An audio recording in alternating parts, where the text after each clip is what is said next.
Welcome to the Bellevue Historical Society's Tremont House.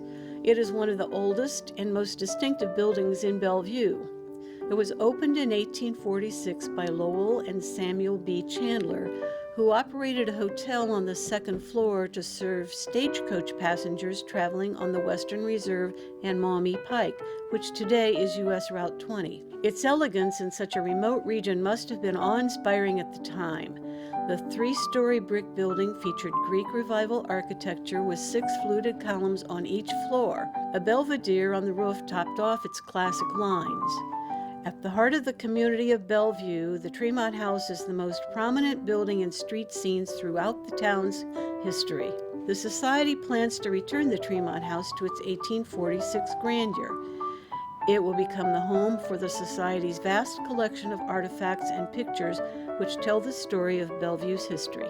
The ground floor of the Tremont House has housed many mercantile establishments over the years, including several groceries, among them A&P and Hensler's Market, a hardware store, and the most remembered by Bellevue natives, Leonard's Pharmacy, which occupied this space from the 1960s to the 1990s. Before 1900, the original 6 columns on this floor were removed, and the front wall extended to directly below the front line of the second and third floor porches. The Society plans to move the front wall back to its original position and to reinstall the columns on the ground floor to match those on the upper floors. Last March, when the tin ceiling from the late 1800s was removed, there was evidence that there was originally a curved staircase in the center of the building from the first to the second floor. This was quite a discovery. When the restoration of the building is finished, this floor will house a museum.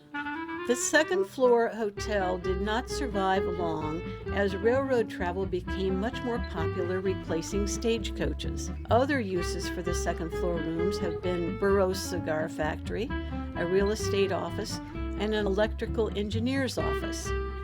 Perhaps at one time there was a residential apartment on that floor as a full bathroom was installed. The rooms are heated by stoves, first coal or wood, later gas. There were chimneys but no fireplaces. After the renovation, this floor will hold an office, storage room, and some display space. The Tremont House's third floor boasts a wonderful ballroom with vaulted ceiling. This was a community meeting room which would have been very grand in 1846. For many years, the International Order of the Odd Fellows met here, as well as the Knights of St. John and the Star of Italy fraternal organizations. The fact that there are no supporting columns in the large room indicate that the building must have been built by a master craftsman. After renovation, this room will once again become a meeting room available for community events and private parties.